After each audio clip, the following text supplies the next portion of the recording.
ধর্ম সারা পৃথিবীতে নাজেল হয়েছে, সে ধর্মটার নাম ইসলাম ধর্ম। তারা কিন্তু তাদের কোরআন, আমাদের এখানেই ব্যাগের মধ্যে কোরআন আছে, কোরআন আপনার কাছেও আছে, গুগল সার্চ করলে আপনি পেয়ে যাবেন। আমি একদম পৃষ্ঠা ভালো করে ওখান থেকে ফটোকপি করে করে রেখে দিচ্ছি। ওখানে লেখা, হে মুসলমানগণ, অমুসলমানদের কখনো বন্ধু বলিয়া মানিয়া লইবে না, কাফেরদের যেখানে পাইবে সেখানে বন্দী করিবে, নির্মমভাবে হত্যা করিবে। কি নাম? অসীম সরকার। ফজলিয়া দেখেন, ওর মা বাপের জন্মের ঠিক নাই। হারামখোর আল্লাহর কালামুল্লাহ কোরআন শরীফকে নিয়ে কুরুচিকার মন্তব্য করেছে, করেছে না করেনি? और এত বড় সাহস যে আল্লাহর কালামুল্লাহ কোরআনকে নিয়ে এত বড় কুরুচিকার মন্তব্য সাহস পেল কোথায়? ওরা মুসলমানদেরকে চিনে না, মুসলমানরা মনে করছে এরা ঘুমিয়ে আছে। মুসলমানের ঘুম যেদিন ভেঙে যাবে, যেদিন বাবুজি, সেদিন আর তার বাপেরও ক্ষমতা নেই, তাকে কেউ বাঁচাতে পারবে। এ বাবা, মুসলমানরা শান্তিপ্রিয় লোক, মুসলমানরা ইসলামকে মানে, ঝামেলা ঝঞ্ঝট ঝগড়া লড়াই করতে চাই না। কিন্তু কেউ যদি এসে গায়ে এসে উঠে তো আমরা ছেড়ে দেবো? কথা বলেন, ছেড়ে দেবো কি? আজকে আল্লাহর কোরআনকে নিয়ে যে কুরুচিকার মন্তব্য করলো অসীম সরকার, কত বড় তার কলিজা। আর এই কোরআন নিয়ে যারাই বিরোধিতা করেছে আল্লাহর তরফ থেকে তাকে ধ্বংস করে দিয়েছে। কি জন্য তাই না বলো? আজকে তার ধ্বংস হবে, আপনার হতেই হবে। আল্লাহর কোরআনকে নিয়ে যারা বিরোধিতা করেছে আল্লাহ তাদেরকে ধ্বংস করে দিয়েছে এবং আরো ধ্বংসের পথ বেছে নিয়েছে। কেন? এই কিতাবটা অন্য কারোর রুজুতি বাণী নয় বাবা, এটা হলো আল্লাহর তরফ থেকে বাণী। কি বলছেন আপনারা বলুন, ঠিক না ভাই? ঠিক। এই কোরআন কার তৈরি?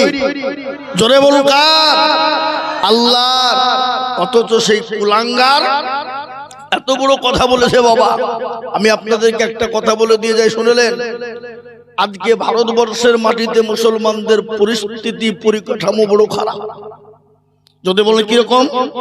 আজকে আমরা দল নিয়ে ব্যস্ত, কিন্তু এদিকে যে মুসলমান শেষ হয়ে গেল এ খবর আছে? খবরটা কি? আজকে তারা কেউ কখনো দেখছে মুসলমানকে সিএ এনআরসি এমপিআরে ভরে দিছে? আবার কখনো দেখছে মুসলমান মসজিদের মাদ্রাসা, মসজিদ, মার্কাত, খানকা, কবরস্থান, ঈদগাহ, গোরস্থান ইত্যাদি তারা জবরদস্তি দখল করে নিতে চাইছে। কি বলছেন আপনারা বলুন? অকাম সম্পত্তি। কিন্তু শুনলেন, মুসলমানের এক বিন্দু রক্ত থাকতে ইনশাআল্লাহ আমাদের মসজিদ, মাদ্রাসা, মার্কাত, খানকা, কবরস্থান, ঈদগাহ বেঈমান কেড়ে নিতে পারবে না। 1 ইঞ্চি রক্ত শরীর থেকে থাকলেও দিতে দেব না ইনশাআল্লাহ। বলুন, জোরে বলুন ইনশাআল্লাহ। এ বাপ, তারপরেও আরেকটা ঘটনা, পশ্চিম বাংলাকে শায়েস্তা করার জন্য, মুসলমানদেরকে বের করে দেওয়ার জন্য, এই যে কি বললো এসআইআর, আপনার দিকে হয়নি নাকি? আচ্ছা, এসআইআর করতে গিয়ে বাবজি, ওরা বাবজি দেখছে কেচে করতে গিয়ে কেউ উঠে বেরিয়ে গেল। ইয়া কি রে? যারা লাফালাফি করছিল মুসলমানদেরকে রাখবো না, 1.5 কোটি মুসলমান অন্য দেশ থেকে সেখানে দাঁড়িয়েছে, হাড় ধাক্কা দিয়ে বের করবো। ও আল্লাহ, যারা বুঝছিল অথচ দেখছি তাদেরই কাগজে নাম নাই। পশ্চিম বাংলায় 58,20,868 জন এসআইআর থেকে বাদ পড়েছে। তার মধ্যে 97% হলো হিন্দু ভাইরা, মতুয়া ভাইরা, সনাতনী ভাইরা, যারা মুসলমানকে করছিল, তাদেরকে আজকে তারা কোথায়? এখন আবার বলছে দেখছে যে একজন হুনু আছে, শুভেন্দু হুনু, হুনু বুঝি এসআইআর হয়নি, আবার ঘুরিয়ে করতে হবে। এ হারাম খোর, এসআইআর হয়নি মানে শব্দ তো ধরিল। ওই যে ব্যাংকে অমকে তমকে যেখানে লোক বসে আছে, অফিস টফিস, তো তোদেরই লোক। কি বুঝছেন? ওরা শুনলেন ওটা লয় বাপ, ওরা যেন তুন করে মুসলমানদেরকে তাড়িয়ে দিতে হবে, বের করে দিতে হবে, একটা চিন্তা ভাবনা। কিন্তু কি জানেন, আল্লাহর রহমত, মুসলমানদের ডকুমেন্টস আছে না নাই? আরে 2002 কেন, আরো যদি পিছনের 20-25 বছর 50 বছরের ডকুমেন্টস তাই তাও মুসলমান দিতে পারবে, পারবে কিনা?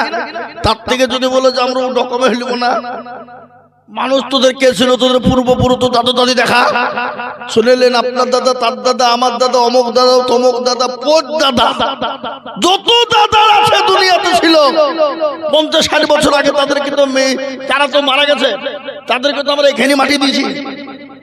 তাদেরকে মাংস গোলা পচে গেল, হাড় তো আসে না নাই, হাড় গোলাকে তুলে নিয়ে এসে যদি মেশিনে ভরি দিই, বলে দিবে এরা কোথাকার প্রোডাক্ট, বলে দিবে না, দেবে না, কোথায় জন্ম বলবে কিনা।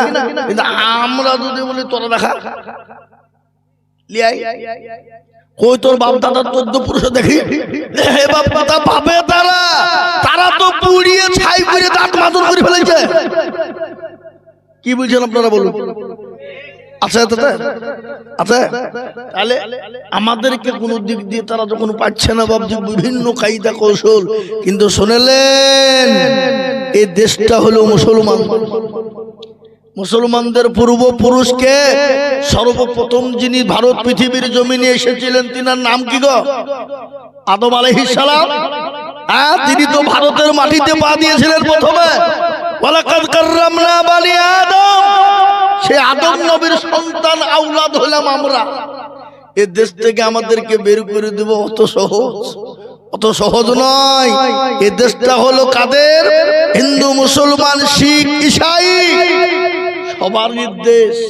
এটা হলো রবীন্দ্রনাথ ঠাকুরের দেশ, এটা হলো কবি নজরুল ইসলামের দেশ, এটা হলো মৌলানা আবুল কালাম আজাদের দেশ, এটা হলো মৌলানা হিফজুর রহমানের দেশ, এটা হলো মৌলানা শওকত আলীর দেশ, এটা হলো মৌলানা হুসাইন আহমেদ মাদানির দেশ,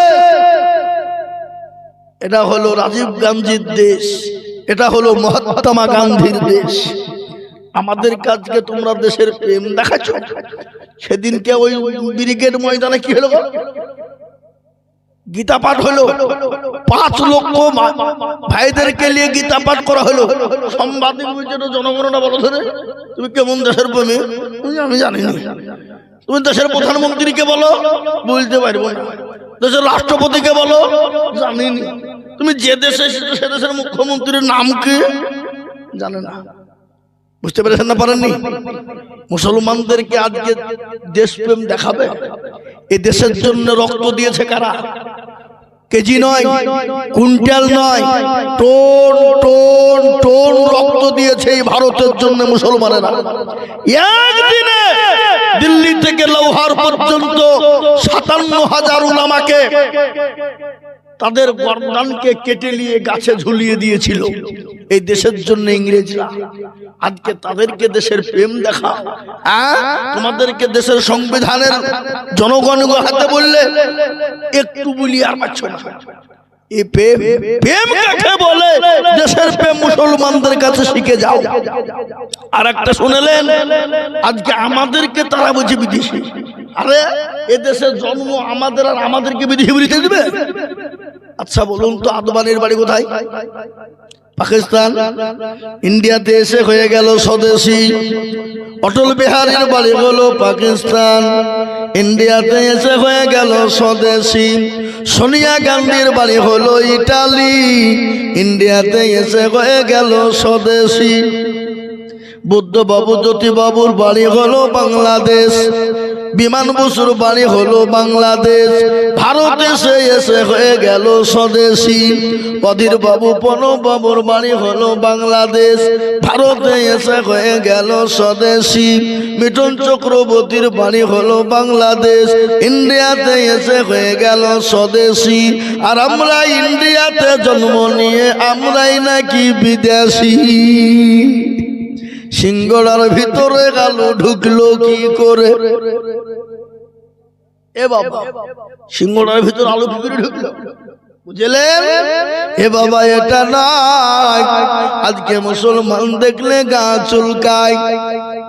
বাংলাদেশে ওপার একটা দেশ, সে দেশে দীপু দাসকে মারা হলো, আগুন জ্বালিয়ে পুড়িয়ে দেওয়া হলো। এটা ইসলাম পছন্দ করে না। ইসলাম অন্যায়কে প্রশ্রয় দেয় না। কেউ যদি অন্যায় করে তাকে প্রশাসনের হাতে তুলে দাও, তাকে তার আদালতে তুলে দাও, তাকে তার সঠিক বিচারের জায়গায় পৌঁছে দাও। যারা আপনার পুড়িয়ে দিয়ে মেরে দিয়েছে দীপু দাসকে, এটা অন্যায়, এটা গুরুতর অন্যায়, এটা বড় খারাপ। এটা ইসলাম কিন্তু মেনে নেয় না। এটা ইসলাম কখনো প্রশ্রয় দেয় না। এখানে ইসলাম কখনো আশ্রয় দেয় না। ইসলাম কোনোদিন বলে নাই, কোনোদিন বলে নাই কাউকে হত্যা করে আগুন লাগিয়ে পুড়িয়ে দাও। এটা কেউ বলে না, ইসলাম বলে না।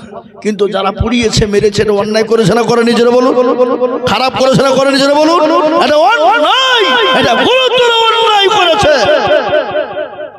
কিন্তু আমার দেশে যে 38 জন মুসলমানকে বিনি অন্যায়, বিনি কারণে, বিনি অত্যাচারে, গতকালকে আমার দেশের মুর্শিদাবাদ জুয়েল রানা বলে নাম, জঙ্গিপুরে উড়িষ্যায় কাজে ছিল, তাকে পিটিয়ে হত্যা করেছে। করেছে না করেনি? আফরাজুলকে, মালদার আফরাজুলকে রাজস্থানে আগুন দিয়ে জ্বালিয়ে পুড়িয়ে দেওয়া হলো। তাদের কোনো বিচার নাই। আমার দেশের কিছু বেয়াদব মায়ের চেয়ে মাসের দরদ বেশি বলে। নিজের দেশের মহব্বত নাই, অন্য দেশের মহব্বত নিয়ে তারা পাগলা। কি বুঝেন আপনারা? বলেন ঠিক না ভাই? আজকে আমি আপনাদেরকে বলি, আজকে তোমরা মুসলমানদেরকে দেখতে পারো না। আজকে তোমরা মন্দির করবা, করলে কোনো ব্যাপার না, আর মুসলমান মসজিদ করলে তোমাদের চুলকে। কি বুঝেন আপনারা? বলুন ঠিক না ভাই? আজকে বলেন তো মসজিদ তৈরি হয়েছে কোথা? ও আল্লাহ, এই মসজিদ তৈরি করতে চুলকেনি শেষ নাই গো। কাউরি দেখছি দাঁত, কাউরি দেখছি একজিমা, কাউরি দেখছি চুলকেনি, কাউরি দেখছি বাবজিকে বলে ওই ওই অ্যালার্জি, কেউ দেখছি চুলকাতে চুলকাতে কাপড় মাথায় বাঁধছে, নিজ টলপল করছে। মুসলমানরা মসজিদ করবে, মাদ্রাসা করবে, মক্তব করবে, মারকাজ করবে, ওটা তাদের নিজের সম্পদ, নিজের টাকা দিয়ে বানাবে। কি বলছেন আপনারা? বলুন ঠিক না ভাই?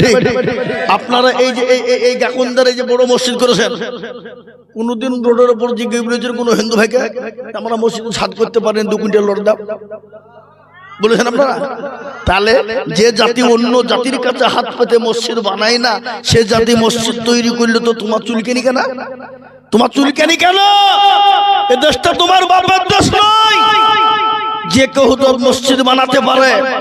তোমরা আমাদের বাবরি মসজিদ ভেঙে দিলে, বাবরি মসজিদ ভেঙে দিয়ে সুপ্রিম কোর্টে আমরা 4 বার জিতলাম, তারপরেও আমরা বুকে ক্ষত বিক্ষত রেখে আমরা মেনে নিয়েছি মাথা পেতে। এখন আমাদেরকে আমাদের জমি কেড়ে নিয়ে আমাদেরকে ভিক্ষা দিচ্ছ 3 একর জমি। বাবরি মসজিদ আমরা কোথায় করব আর না করবো এটা তোমাকে বলতে হবে। তুমি কে? হরিদাস পাল? তোমাকে আমাকে বলতে হবে আমি বাবরি করবো কি করবো না। এ বাবুজি, আমি আপনাদেরকে এটা বলার উদ্দেশ্য হলে, আজকে মুসলমানরা নিজের টাকায়, মেহনতের টাকায়, ঘাম ঝরানো পয়সা দিয়ে মসজিদ করে, কিন্তু তোমরা মন্দির করেছো। যে মন্দির বানিয়েছো রাম মন্দির, কজন দেখতে যায়, কজন দর্শন করে? ওই টাকা দিয়ে যে মসজিদ করেছে ওটা তোমার টাকা? ওটা আমাদেরও টাকা আছে না নাই? জোরে বলুন। নাই?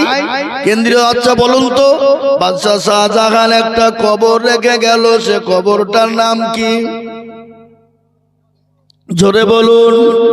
সে কবরটার নাম হলো তাজমহল, যেখানে কোটি কোটি কোটি টাকা ইনকাম হয়। ওটা কেন্দ্রীয় সরকার ভোগ করে।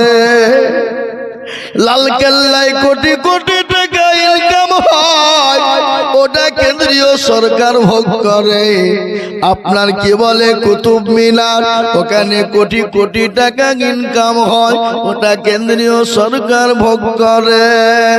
পশ্চিম বাংলায় চলে আসল, মুর্শিদাবাদের মাটিতে নবাব সিরাজউদ্দৌলা একটা কবর করে গেল, যে কবরটা হলো হাজার দুয়ারি।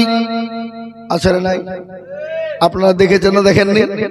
হাজারদুয়ারি কেনে কোটি কোটি টাকা ইনকাম হয়, ওটা রাজ্য সরকার ভোগ করে। কলকাতা ভিক্টোরিয়া, কলকাতা আপনার সায়েন্স সিটি, ইডেন গার্ডের মাঠে যত ইনকাম হয় ওটা রাজ্য সরকার ভোগ করে। মুসলমান শুনে লাও, হাইকোর্ট যেখানে হাওড়া হাইকোর্ট রয়েছে, ওখানে যত কোটি কোটি টাকা ইনকাম হয় ওটা রাজ্য সরকার ভোগ করে। ওই টাকায় তুমি জগন্নাথ মন্দির করেছো, তুমি রাম মন্দির করেছো, ওটা মুসলমানদেরও টাকা আছে। আর নিজেরা মুসলমানরা রক্ত পানি পয়সা দিয়ে মসজিদ বানাবে, ঘাম ঝরানো পয়সা দেবে, এতে তোমাদের চুলকানি কেন হবে? এটার মানে হলো কি, মুসলমানকে মসজিদ করতে দেবা না, মুসলমানদের মসজিদ কেড়ে নিতে যাবা, মুসলমানদের মাদ্রাসা ভেঙে দিতে যাবা। কিন্তু শুনে নাও, আল্লাহ মানুষকে ছাড় দেয় কিন্তু ছেড়ে দেয় না। কাবা শরীফকে আবরাহা ধ্বংস করতে চেয়েছিল, কাবার মালিক যিনি, তিনি হেফাজত করেছিলেন, তিনি হলেন আমার আল্লাহ।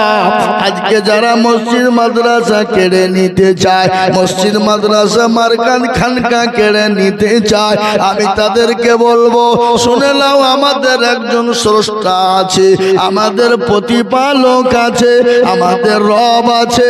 আল্লাহ নিজেই বলে দিলেন, হাক্কানা আলাইনা নাসরুল মুমিনিন। আল্লাহ বলে, বান্দা আমার হয়ে যাও, আমার দিকে চলে এসো, আমি আল্লাহ তোমার জান এবং মাল, আমি আল্লাহ সমস্ত জিনিসের দায়িত্ব নিলাম। বলেন যে আল্লাহ বাবরি মসজিদ, যে আল্লাহ কাবা শরীফকে হেফাজত করতে পারে, সে আল্লাহ এই দেশের মসজিদ হেফাজত করতে পারে না? পারে না। আল্লাহ মানুষকে ছাড়ে দেয় কিন্তু ছেড়ে দেয় না। আমি আপনাদেরকে বলে দিই বন্ধু, বলুন সে আল্লাহ আছে না নাই?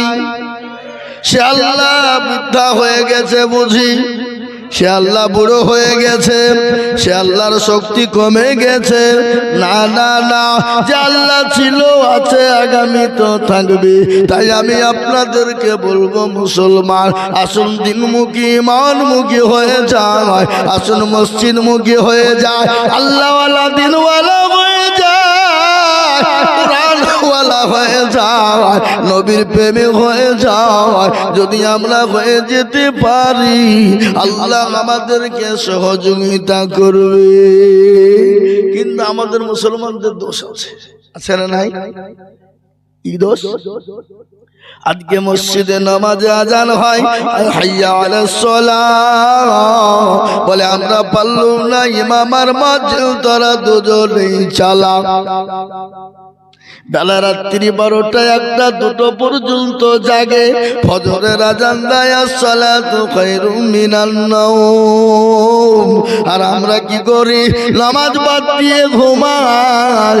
মসজিদে যখন ফজরের আজান হয়ে যায়, উপরের মাঝ বলে আমি আর ঘুমাবো না, জঙ্গলের পশু পাখি বলে ঘুমাবো না, গরু ছাগল ভেড়া উট দুম্বা বলে আমি আর ঘুমাবো না। আর মুসলমান বেলা 10টা না হলে বিছান ছাড়ে না, ফজরের নামাজ কিন্তু পড়ে না। আছে না নাই? জোরে বলুন। এ মুসলমান কি আল্লাহর কাছে জবাব দিবা? তাই তো কবি বলে, কেমন করে ঘুমাও তুমি ফজর করে কাজা, এমন তো হতে পারে জোহরে জানাজা। হতে পারে না? এই জোরে বলুন না। আপনাদের কাকুনদের লোক মরে না নাকি? আজ মরে গেছে, কালকেও একটা, আজকে একটা, তার মানে কালেও মনে হয় যাবে নাকি? 3টে হইতে পারে না, হবার কিছু নাই, না হবার কোনো গ্যারেন্টি নেই। এখানে যারা আমরা বসে আছি, কার টিকিট হবে কেউ জানে? কেউ জানে? তাহলে শোনাব, আপনার খালি বসে থাকবেন না পালাবেন? হ্যাঁ থাকবেন। আমি এক জায়গা থেকে 2 ঘন্টা বুকিয়েছি, আবার এখানে এসে বলছি একটু বসেন, ইনশাআল্লাহ থাকেন। তাই আজকে ফজর কাজা করে ঘুমিয়ে বিছানায় ছাড়ি না। কেমন করে ঘুমাও তুমি ফজর করে কাজা, এমন তো হতে পারে জোহরে জানাজা মানুষ, এমন তো হতে পারে জোহরে জানাজা। মুসলিম হয় না জন্ম নিলে মুসলমানের ঘরে, কাফের মুমিন পারতক হয় সালাতের পরে মানুষ, কাফের মুমিন পারতক হয় নামাজের পরে। এ জীবনে নামাজ কবু করিও না কাজা, এমন তো হতে পারে জোহরে জানাজা মানুষ, এমন তো হতে পারে জোহরে জানাজা। আজকে মুসলমান নামাজ পড়ে না, আজকে মুসলমান আপনি হিসাব করে দেখুন 98% মুসলমান নামাজ পড়ে না। কত পার্সেন্ট? 98% মুসলমান নামাজ পড়ে। আপনি হিসাব করে নেন ক পার্সেন্ট পড়ে? 2%। এই 2% যারা নামাজ পড়ে, আপনারা কি মনে করেন যে 2% লোকের নামাজ হয়? হয়ে যায় না। কোন রকম 1% লোকের নামাজ হয় আর 1% লোকের নামাজ হয়। যদি বলে হুজুর আপনি কি করে বুঝলেন, আমি কি করে বুঝলাম? মুরব্বী দাড়ি পেকে গেছে, চুল পেকে গেছে, চোখে নরম, 15 বছর ধরে নামাজ পড়ে আত্মা তো জানে না, দুরূদ শরীফ জানে না, দোয়া মাসুরা জানে না, হ্যাঁ ইন্না তাইনা কুল দেখা যায় তার মধ্যেও 20টা ভুল। এই কথা কোন না, এরা জীবনেও কোনোদিন বসে না মৌলবীর কাছে, ইমামের কাছে হলে হুজুর আপনি তো আমাদের ইমাম একটু নামাজটা ঠিক করে দেন, সূরাটা ঠিক করে দেন, জীবনেও না। মৌলবী সালাম ফিরতে দেরি আর অমনি মসজিদ থেকে বেরিয়ে চায়ের দোকানে যে বসতে দেরি। কি বলছেন আপনারা বলুন? আপনাদেরকে চায়ের দোকান নাই নাকি? মুর্শিদাবাদে চায়ের দোকান থাকবে না তাই মানা যায়? হ্যাঁ, আর যত রকমের ফতোয়া ফারাইজ যা লিবেন চায়ের দোকান পার্লামেন্টে পাবেন। কি বুঝছেন আপনারা বলুন? কারবো ভালো আর কারবো ভালো লাগে, কারবো বেরিয়ে গেল, কারবো প্রেম করছে, কারবো পরকীয়া করছে, সব পাবেন। আপনাদের দিকে নাই নাকি এদিকে কথা? বাবুজি এরা জীবনেও কোনোদিন মৌলবীকে বলে না হুজুর একটু কেরাতটা ঠিক করে দেন, সোরাগালা ঠিক করে দেন, নমাজটা ঠিক করে দেন, বলবে না কেন? যদি বাই চান্স যদি মৌলবী ভুল ধরিয়ে ফেলে তাহলে মৌলবীর কাছে মাথা নত হয়ে যাবে, মাথা উঠবে না। আর আমাদের দেশের লোক ফতোয়াবাজি করতে কারোর কাছে পারে না, মৌলবীর কাছে যে ফতোয়া ঝাড়ে। আবার আমাদের দেশের মসজিদের সেক্রেটারি কারা, সভাপতি কারা, ক্যাশিয়ার কারা, মসজিদের দরজা চিনে না যারা, সপ্তাহে একদিন যায়। কতক্ষণ সপ্তাহে একদিন যায় মুরলি করার জন্য। ওই মুরলি করে টাকা পয়সার জন্য গরিলি পূজা বাড়ি, হ্যাঁ এক সপ্তাহ। আবার আমাদের মুর্শিদাবাদী আছে মসজিদের সেক্রেটারি, মসজিদের টাকা দিয়ে লটারি কাটে। হ্যাঁ লটারি কেটে টেরে গুঁজেছে, টেরে আঁকা বিক্রি দাঁড়িয়ে গেছে, রুকুতে গেছে, উঠতে যে নুঙ্গি বাজে নুঙ্গিও খুলে গেছে, লটারিও খুলে গেছে, নুঙ্গি খুলে পড়ে গেছে, নুঙ্গি তোলা বাদ দিয়ে লটারি দিচ্ছে, বলে ইজ্জত চলে যায়, বেজ্জতি হওয়া যাবে।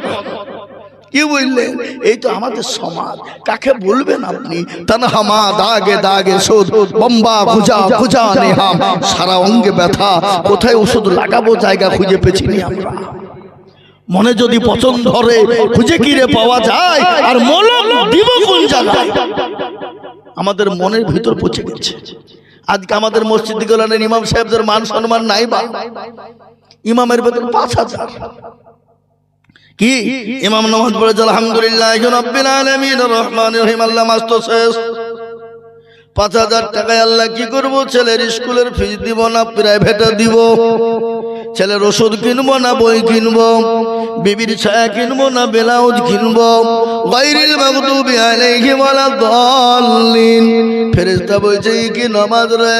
বলছে ইমামকে পিটবো, মুসল্লিকেও ফাটাবো। শেখবো আই, দেখবি আই ইমামের বেতন। সেক্রেটারি মসজিদের বলছে হুজুর একটু দোয়া করে। আমরা কিসের দোয়া? বলে আমার বেটা যেন চাকরি পায়। মৌলভী বলছে রব্বানা জালামনা, আল্লাহ সেক্রেটারি